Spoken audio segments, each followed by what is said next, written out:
مجھے یہاں پر شہوات النبوہ کا واقعہ یاد آتا ہے کہ اللہ کے رسول صلی اللہ علیہ وسلم جب سفر معراج پر گئے تو اللہ کے رسول صلی اللہ علیہ وسلم نے روم کے بادشاہ کے پاس دین اسلام کا پیغام بھیجا اور حضرت دحیہ رضی اللہ تعالیٰ عنہ گئے تو اس دربار میں ابو سفیان تھے، اس وقت تک اسلام نہیں قبول کیے تھے۔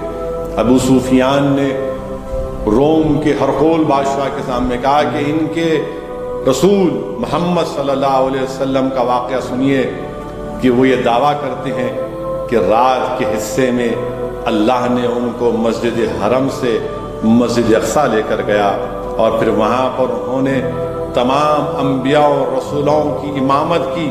اس کے بعد اللہ نے ان کو سفر معراج پر بلایا، وہ تمام رسولوں اور انبیاء سے ملاقات کیے۔ اس روم کے بادشاہ کے دربار میں ایک عیسائی پادری تھا، اس نے چیخ مار کر کہا کہ میں نے اپنی آسمانی کتابوں میں پڑھا ہے کہ جب نبی اور آخر الزماں کا ظہور ہوگا تو یہ واقعہ لکھا گیا ہے۔ اس پادری نے کہا کہ میری ذمہ داری اس رات کی یہ تھی کہ مسجد اقصیٰ کے دروازے کو بند کرنا میری ذمہ داری تھی۔ میں نے بہت کوشش کی اس رات کو دروازہ بند کرنے کی، مگر دروازہ بند نہیں ہوا۔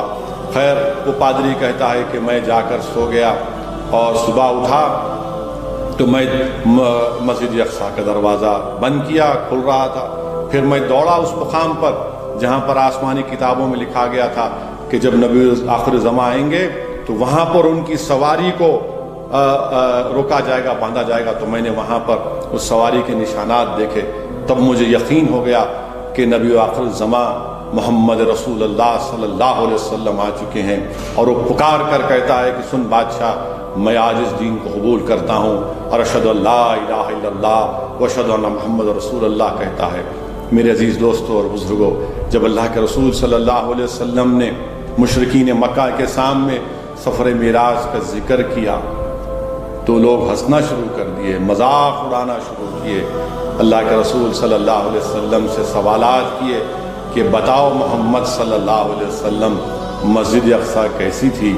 اللہ کے رسول صلی اللہ علیہ وسلم کے سامنے اللہ سبحانہ و تعالیٰ نے مسجد اقصیٰ کو رکھ دیا۔ اللہ کے رسول صلی اللہ علیہ وسلم نے مسجد اقصیٰ کی تمام چیزوں کو بتایا۔ ان کو سمجھ میں نہیں آیا کہ کیا کہہ رہے ہیں، کیونکہ جانتے تھے کہ وہ سچ کہہ رہے ہیں، اور ایک ایک چیز انہیں بتائی کہ یہاں مسجد اقصیٰ میں یہ ہے، یہ ہے، یہ ہے، یہ ہے۔ پھر مشرکین مکہ نے سوال کیا کہ بتاؤ محمد صلی اللہ علیہ وسلم جو قافلے مکے سے گئے ہیں، آپ نے ان قافلوں کو دیکھا؟ محمد صلی اللہ علیہ وسلم نے ارشاد فرمایا رحمۃ اللہ علیہ نے کہ ہاں میں نے ان قافلوں کو دیکھا۔ ایک قافلے کو دیکھا جس کا ایک اونٹ گم گیا تھا۔ میں اس قافلے کی مشکیزے سے پانی پیا تو کسی قافلے والے نے کہا کہ محمد صلی اللہ علیہ وسلم کی آواز آتی ہے، اور رحمۃ اللہ علیہ صلی اللہ علیہ وسلم میرے آقا نے فرمایا کہ جب وہ قافلہ واپس آئے گا تم پوچھنا ان سے۔ تو مشرکین نے پوچھا کہ بتاؤ محمد صلی اللہ علیہ وسلم وہ قافلہ کب آئے گا؟ تو اللہ کے رسول صلی اللہ علیہ وسلم نے کہا کہ کل سورج طلوع ہونے سے پہلے وہ قافلہ مکے میں پہنچے گا۔ پھر پوچھا گیا کہ دوسرے قافلے کے بارے میں بتائیے۔ اللہ کے رسول صلی اللہ علیہ وسلم نے فرمایا کہ میں نے فلاں مقام روحا پر اس قافلے کو دیکھا، اور براق کی تیزی کی وجہ سے اس قافلے میں اونٹ میں دو لوگ بیٹھے تھے، ایک دونوں گرے اور ایک زخمی ہو گیا۔ تم پوچھنا جب یہ قافلہ آئے گا کہ یہ بات سچ ہے یا نہیں۔ تو سوال کرنے والے مشرکین نے پوچھا کہ بتائیے محمد صلی اللہ علیہ وسلم یہ دوسرا قافلہ کب پہنچے گا؟ تو اللہ کے رسول صلی اللہ علیہ وسلم نے فرمایا کہ ظہر کے وقت پہنچے گا۔ پھر پوچھا گیا تیسرے قافلے کے بارے میں۔ اللہ کے رسول صلی اللہ علیہ وسلم نے فرمایا وہ تیسرا قافلہ تھا، اس میں بھورے رنگ کے اونٹ تھے اور اس کے اوپر 2 بوریاں لگی تھیں، اور فرمایا کہ یہ سورج غروب ہوتے وقت پہنچے گا۔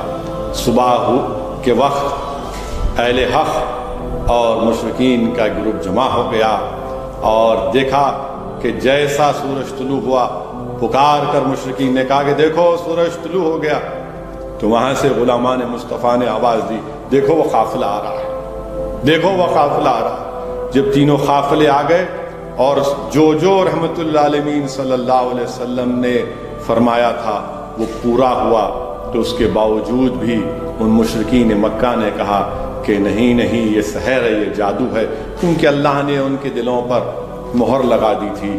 اسی لیے کسی عاشق نے کہا کہ وہ زبان جس کو سب کن کی کنجی کہیں، اس کے نافذ حکومت پہ لاکھوں سلام۔ میرے عزیز دوستو، میرے بزرگوں، میری عزتدار ماں اور بہنوں، اللہ کے رسول صلی اللہ علیہ وسلم اللہ سبحانہ و تعالیٰ کا اپنے آنکھ سے اللہ کا دیدار کیا۔